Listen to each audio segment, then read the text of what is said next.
Hi, half KG ரைஸ்ல என்னோட ஸ்டைல்ல முட்டை தம் பிரியாணி செய்யலாமா? அதுக்கு 4 முட்டை எடுத்து வேக வச்சுட்டு 3 பெரிய வெங்காயம் 3 தக்காளி மெல்லிசா நீளவாக்குல கட் பண்ணி எடுத்துக்கிறேன். பாஸ்மதி அரிசியை 2 தண்ணி நல்லா வாஷ் பண்ணிட்டு முழுகிற அளவுக்கு தண்ணி ஊற்றி உரவும் வச்சுட்டேன். கைப்பிடி புதினா கொத்தமல்லியை கிளீன் பண்ணி எடுத்து ஓரமா வச்சுட்டு குக்கர் அடுப்புல வச்சு காய்ச்சதும் 2 table spoon oil 1 table spoon நெய் சேர்த்து 1 பச்சை மிளகா கீறி போட்டுட்டு கட் பண்ணி வச்சிருக்கிற வெங்காயம் தேவைக்கு உப்பு சேர்த்து கொஞ்சம் வதங்கினதும் 1 டேபிள் ஸ்பூன் இஞ்சி பூண்டு பேஸ்ட் சேர்த்துட்டு பச்சை வாசனை போக நல்லா கிளறிட்டு எடுத்து வச்ச புதினா கொத்தமல்லியை 3/4 பங்கு கூடவே மசாலாவும் சேர்த்துக்கிட்டேன். 1 டீஸ்பூன் மஞ்சள் தூள், 2 டீஸ்பூன் மிளகாத்தூள், 1 டீஸ்பூன் கரம் மசாலா, 1 டீஸ்பூன் மல்லித்தூள் சேர்த்து லைட்டா கிளறிட்டு தக்காளி கூடவே 2 டேபிள் ஸ்பூன் தயிர் சேர்த்து வேக விட்டுட்டேன்.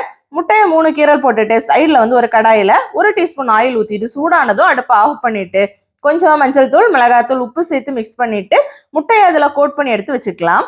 தக்காளி நல்லா மசிஞ்சதும் 1 கப் அரிசிக்கு 1/2 கப் தண்ணியை சேர்த்துக்கிட்டேன். சைடு பர்னர்ல தம்முக்காக வீணா போன தோசைக்கல்லையும் சிம்ல வச்சிருக்கேன்.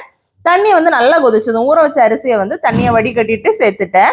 அப்போ லைட்டா கிளறி விட்டுட்டு தண்ணி அரிசி ஒரே லெவல்ல வந்ததும் மசாலா கோட் பண்ண முட்டை அது கூடவே மீதம் இருந்த புதினா கொத்தமல்லி 1/2 லெமன் சேர்த்து மிக்ஸ் பண்ணிட்டு மூடி போட்டு தோசைக்கல் மேல எடுத்து வச்சு மீடியம் ஃப்ளேம்ல 15 நிமிஷம் வச்சுட்டு ஆஃப் பண்ணிட வேண்டியதுதான். வெயிட்டுக்காக ஒரு பாத்திரத்துல தண்ணி வச்சுட்டேன். பொல பொலன்னு பிரியாணி கிடைக்கும். கண்டிப்பா ட்ரை பண்ணி பாருங்க. பை.